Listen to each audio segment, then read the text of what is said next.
Sketchup model ကနေပြီးတော့ Lumion ကို import ထည့်ပြီးတဲ့အခါမှာ Lumion နဲ့ရောက်သွားတဲ့ model တွေကိုဘယ်လိုမျိုးရွှေ့ရမလဲဆိုတာကိုပြောပြပေးသွားမှာဖြစ်ပါတယ်။အဲ့အတွက်ကြောင့်ဒီမှာဆို object တစ်ခုကို Sketchup တွေကနေ import လုပ်လိုက်တယ်။ import လုပ်လိုက်တဲ့ဟာလေးကိုဘယ်လိုရွှေ့ရမလဲဆိုတဲ့အခါကျတော့သူ့မှာဆိုလို့ရှိရင်ဒီ object တစ်ခုရောက်လာပြီဆိုလို့ရှိရင်သူ့ရဲ့ဒီ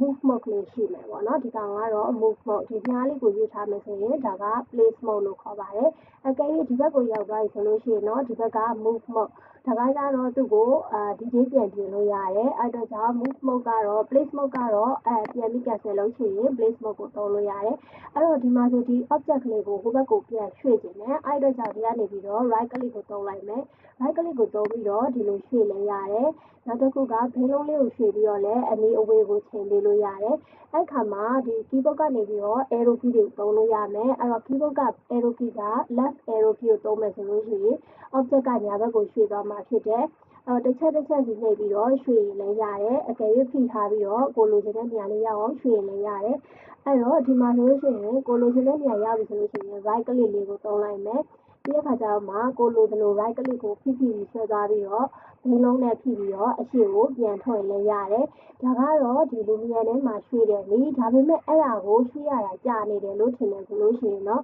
ကိုကမရွှေ့တတ်ဘူးဆိုလို့ရှိရင်တော့ Sketchup model တွေကိုသွားပြန်ဝင်လိုက်ပါ။ပြီးပြီဆိုလို့ရှိရင် object ကိုဒီ xyz axis 0 origin မှာဆွဲထားတာသိချနေရပါပြီ။အဲ့တော့0 origin မှာဆွဲထားပြီးပြီဆိုလို့ရှိရင်ကိုကဒီဘက်မှာ sense လေးချိန်ပေးလိုက်ပါ။သူ့ရဲ့ပုံစံလေးကိုလိုချင်တဲ့ site ပုံစံလေးရအောင်လို့ချိန်ပေးလိုက်ပါ။ပြီးဆိုလို့ရှိရင် Lumion လေးကို text bar ပေါ်ကနေဖွင့်လိုက်ပါ။ဒါဆိုရင်တော့ကိုလိုချင်တဲ့ sense လေးကိုအလွယ်တကူရောက်နေတာကိုတွေ့ရပါလိမ့်မယ်။အဲ့အတွက်ကြောင့် Sketchup model ထဲမှာကိုလိုချင်တဲ့ပုံစံကိုအမြဲသွားချိန်ပေးရပါမယ်။အဲ့တော့ကိုလိုချင်တဲ့ model ကဒီလိုပုံလေးဆိုရင်ဒီလိုပုံလေးချိန်ပေးထားမယ်။ပြီးဆိုရှင်ရင် Lumion model လေးတွေကိုတစ်ချက်ပြန်ကြည့်မယ်။ဒါဆိုရင်ကိုလိုချင်တဲ့ပုံစံအတိုင်းကိုရောက်နေတာကိုတွေ့ရပါလိမ့်မယ်။ပြီးတဲ့အခါကျတော့ဒီ object တွေကိုရွှေ့ချင်တာဒီ object တွေကိုရွှေ့ချင်တာဆိုလို့ရှိရင်တော့ဒီမှာသူ့ရဲ့ place mode ထဲကနေပြီးတော့မှဒီမှာ move object ဆိုတာလေးရှိရဲအဲ့တော့အဲ့ move object ဆိုတာလေးကိုတစ်ချက်နှိပ်ထားမယ်ပြီးဆိုလို့ရှိရင် object လေးပေါ်ကို pointer လေးတင်လိုက်ပြီးဆိုလို့ရှိရင်ဒီလိုမျိုးလေးကြာလာမယ်အဲ့တော့အဲ့ဒါလေးကိုကိုကရွှေ့ချင်တဲ့အတွက်ကြောင့်မလို့ဒီကနေပြီးတော့မှဒီဘက်ကိုရွှေ့လို့ရတယ်အဲ့တော့ဒါကတော့အတိုင်းအတာမပါဘဲနဲ့ဒီတိုင်းရွှေ့သွားတာအဲ့တော့ကိုကအတိုင်းအတာအတိအကျနဲ့ရွှေ့ချင်တယ်ဆိုလို့ရှိရင်တော့ဒီထဲက move mode ဆိုတာလေးကိုတစ်ချက်နှိပ်မယ်အဲ့တော့ x axis ကတော့အနီရောင် axis ဖြစ်မယ်အပြာရောင် axis ကတော့blue axis ဖြစ်တယ် z axis ဖြစ်မယ် y ကတော့အပေါ်တင်တဲ့y axis ဖြစ်လိမ့်မယ်အဲ့တော့ကြောင့်ဒီမှာဆို x y z axis လေးတွေရှိလိမ့်မယ်အဲ့တော့ကိုကဒီဘက်ကို x အတိုင်းကိုကိုကဘယ်လောက်ရွှေ့ချင်တာလ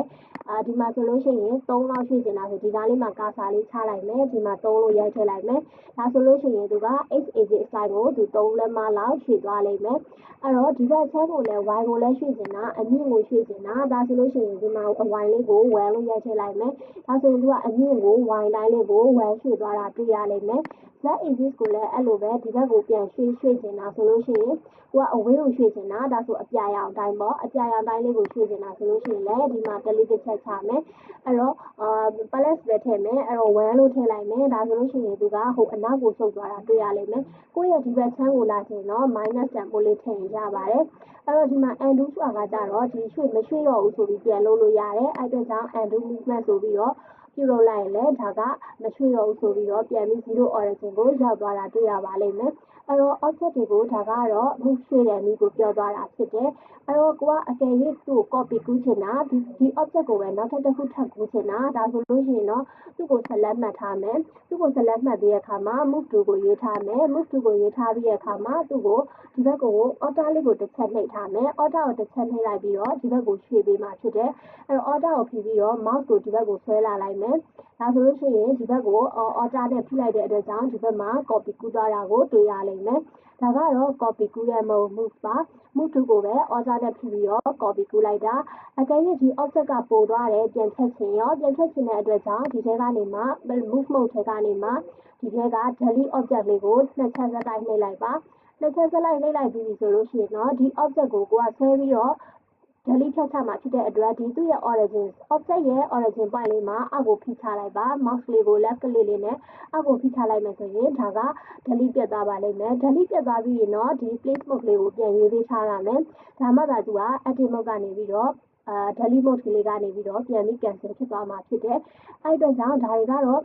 သူ့ကို copy ကူးတာကိုပြောတာဖြစ်တယ်နောက်တစ်ခုကကြတော့နောက်တစ်ခုကဒီဘက်မှာဆိုလို့ရှိရင် side object နဲ့လည်းသူ့ကို side တွေကိုပြောင်းပြီးလို့ရတယ်အဲ့အတွက်ကြောင့် side object လေးကိုတစ်ချက်နှိပ်ထားမယ်ပြီးဆိုလို့ရှိရင် object လေးပေါ်မှာတစ်ချက်နှိပ်ထားမယ်ပြီးဆိုလို့ရှိရင်ဒီမှာသူ့ရဲ့ side က1ဖြစ်နေတယ်အဲ့ဒါလေးကို side ကြီးပြင်တာဒါဆိုလို့ရှိရင်ဒီထဲက move mode ထဲကိုသွားပြီးတော့place mode ထဲကိုသွားပြီးတော့ပြင်လဲရတယ်အဲ့အတွက်ကြောင့် place mode ထဲကနေမှ side ရဲ့ဟာက1ဖြစ်နေတယ်အဲ့အတွက်ကြောင့်ကိုကကြီးပြင်တာဆိုလို့ရှိရင်ဒီဘက်ကို side လေးကိုကြီးပေးလို့ရတယ်အဲ့တော့သူ့ရဲ့ပုံမှန် side ကတော့1ပဲဖြစ်နေရမယ်ဒါဆိုရင်1လေးကိုပြန်ထားပေးမယ်အဲ့တော့ဒီပုံစံတိုင်းလေးကိုလည်းပြန်ပြီးတော့ပြုလုပ်သွားလို့ site ပေးလို့လည်းရတယ် site ပေးလို့လည်းရပါတယ်အဲ့တော့ဒါကတော့ site object ကိုပြင်လိုက်တာဖြစ်တယ်အဲ့တော့ပုံမှန်တိုင်းပြင်ရခြင်းတဲ့အတွက်ကြောင့်မလို့ undo လေးကိုပြန်လုပ်လိုက်ရင်လည်းရပါတယ်နောက်တစ်ခုကကြတော့ဒီကောင်ကကြတော့ chain height ဆိုတာကကြတော့သူ့ရဲ့ဒီ object ကနေပြီးတော့မှအမြင့်ကိုတင်ခြင်းသုံးတယ်အဲ့တော့ chain height ဆိုတာလေးကိုတစ်ချက်နှိပ်လိုက်မယ်အဲ့ခါမှာသူ့ကိုအမြင့်ကိုတင်နေတာဖြစ်တယ်အဲ့ဒါကြောင့်အမြင့်ကကြတော့ y ကိုသွားသုံးမှာဖြစ်တယ်အဲ့တော့ y ကိုအမြင့်ကိုဘယ်လောက်တာမလဲဆိုလို့ရှိရင်တလက်မလောက်အပေါ်ကိုမြင့်ပေးလိုက်မယ်ဒါဆိုရင် y တိုင်းကိုသူကside of ကို position ကိုရွှေ့သွားတာဖြစ်တယ်မြေကြီးနဲ့မကပ်အပေါ်ကိုတင်သွားတာဖြစ်တယ်အဲ့ဒါကြောင့်သူ့ကိုလည်း undo ပြန်လုပ်လိုက်မယ်ဆိုလို့ရှိရင်လည်းသူတို့တွေက movement ကိုပြန်ပြီးတော့သူ့ရဲ့ပုံစံတိုင်းကိုပြန်ပြီးတော့ cancel လုပ်သွားတာဖြစ်ပါလိမ့်မယ်နောက်တစ်ခုကကြတော့ဒီကောင်လေးကကြတော့ rotate heading ကကြတော့သူတို့ကိုလှည့်တာဖြစ်တယ် rotate လှည့်တာဖြစ်တယ်အဲ့အတွက်ကြောင့် rotate heading လေးကိုတစ်ချက်နှိပ်လိုက်မယ်ပြီးဆိုလို့ရှိရင် object ရဲ့မျက်နှာပြင်ကိုဟိုဘက်ကို orbit လှည့်သွားတယ်လို့မျိုးဟိုဘက်ကိုလှည့်သွားတာဖြစ်တယ်အဲ့အတွက်ကြောင့် rotate 2ကိုယူထားမယ်ပြီးဆိုလို့ရှိရင် place mode လေးက move mode လေးကိုသွားမယ် move mode လေးကိုသွားပြီးဆိုလို့ရှိရင်ဒီမှာ0ဖြစ်နေတယ်ဒါလေးကိုကထိုးဘက်လှည့်ခြင်းတဲ့အတွက်ကြောင့်မလို့ဒီဘက်ကိုထားခြင်းလေးပြပြီး90 degree ကိုရိုက်ထည့်ပေးလိုက်မယ်ဒီမှာဆို90ကိုကွက်တီလေးထားလိုက်မယ်ဒါဆိုလို့ရှိရင်တော့90ဖြစ်သွားတဲ့အတွက်ဟိုဘက် direction ကိုလှည့်သွားတာဖြစ်လိမ့်မယ်အဲ့တော့ဒီဘက်ကိုကြတော့90ထားမယ်အနှုတ်90ထားမယ်ဒါဆိုသူကဟိုဘက်တွေကိုလှည့်သွားတာဖြစ်လိမ့်မယ်အဲ့နည်းနဲ့ဒါကလည်း rotate ကိုလှည့်ပေးလို့ရတယ်အဲ့တော့သူ့အမူရင်းပုံစံတိုင်းပြန်ထားခြင်းတဲ့အတွက် undo movement ကိုနှိပ်လိုက်မယ်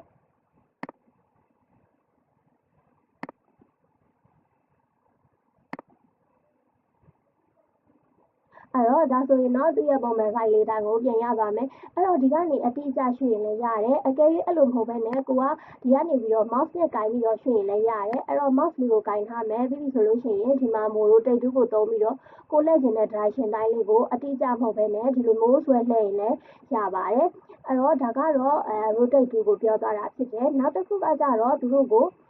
ဒါဆိုလို့ရှိရင် size object ပြီးသွားမယ်နောက်တစ်ခုကပြီးပြီဆိုလို့ရှိရင်တော့သူ့ကိုဒီမှာဆိုလို့ရှိရင်နောက်တစ်ခုကgroup ဖွဲ့တာကိုပြောမယ်အဲ့တော့ကြောင့် group ဖွဲ့တာကကြတော့ object နှစ်ခုရှိနေမှရမှာဖြစ်တယ်အဲ့တော့ကြောင့် move to ကိုယူပြီးတော့သူ့ကို copy တစ်ခုကူးထားလိုက်မယ်အဲ့တော့ကြောင့် order ကိုဖိလိုက်တယ်ဒီဘက်ကို copy တစ်ခုထပ်ကူမယ်ဒီမှာဆိုနှစ်ခုဖြစ်သွားပြီဒါပေမဲ့ဒီနှစ်ခုကအခုဆိုလို့ရှိရင် object mode ကတစ်ခုစီဖြစ်နေတယ်ဒီမှာဆိုလို့ရှိရင် object တွေတစ်ခုစီဖြစ်နေတယ်အဲ့အတွက်ကြောင့်အဲ့ object နှစ်ခုကိုတစ်ခါရေးဆက်လက်မှတ်ချင်တာအဲ့အတွက်ကြောင့် object နှစ်ခုစလုံးကိုတစ်ခါရေးဆက်လက်မှတ်ချင်တဲ့အတွက်ကြောင့်မို့လို့ဒီမှာဆိုလို့ရှိရင် undo နဲ့ရွှေ့လိုက်မယ်အဲ့တော့သူတို့ကို object နှစ်ခုလုံးကို select တစ်ခါရေးမှတ်ချင်တာအဲ့ဆိုတော့ control ကိုဖိပြီးတဲ့အခါမှာဒီ drag box လေးကိုဆွဲပေးမှာဖြစ်တယ်အဲ့တော့ control ကိုဖိပြီးတော့ဒီ drag box လေးကို selection ဆိုပြီးတော့မှတ်ပေးလိုက်မယ်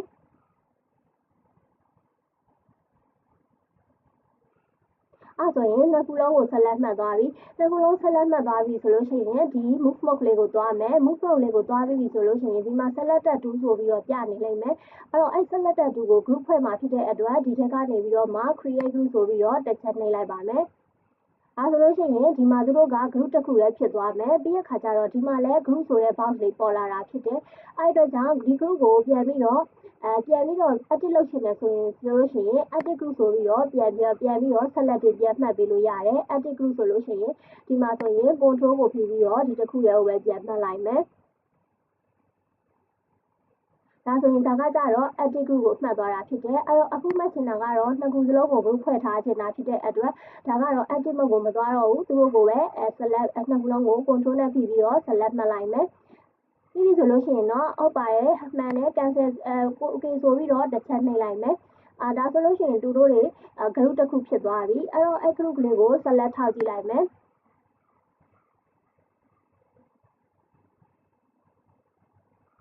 အဲ့တော့ဒီမှာဆိုရင် group တစ်ခုလည်းဖြစ်နေတာတွေ့ရလိမ့်မယ်အဲ့ဒါကြောင့်ဒီ group နှစ်ခုစလုံးကိုတခါတည်း ungroup ပြန်လုပ်ချင်တာအဲ့ဒါကြောင့် select မှတ်ထားမယ်ဒီမှာ group ဆိုတဲ့ box လေးပေါ်နေမယ်အဲ့တော့ ungroup ပြန်ဖွဲ့ချင်တဲ့အတွက် ungroup ဆိုတာလေဒီ close attack လေးကိုတစ်ချက်နှိပ်လိုက်မယ်ဒါဆိုလို့ရှိရင်သူတို့တွေက group တစ်ခုစီပြန်ဖြစ်သွားတာကိုတွေ့ရပါလိမ့်မယ်အဲ့ဒါကြောင့်ဒါကတော့ group ဖွဲ့တာကိုပြောသွားတာဖြစ်တယ်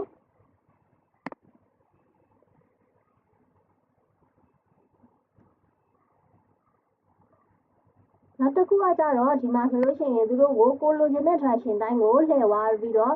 ဒီလိုမျိုးလှည့်သွားရင်လည်းရတယ်အကယ်၍ဒီ arrow key ကနေပြီးတော့မှဒီအောက် down arrow key ကိုနှိပ်မယ်ဆိုလို့ရှိရင်ကြတော့ဝေးသွားပြီးတော့ direction ကမြင်ကွင်းကဝေးသွားမှာဖြစ်တယ်အကယ်၍ up arrow key ကိုနှိပ်မယ်ဆိုလို့ရှိရင်တော့ကိုယ့်ရဲ့ direction တိုင်းကိုဝေးသွားမှာဖြစ်တယ်အဲ့ခါမှာဒီဘက်ဘေးလေးမှာ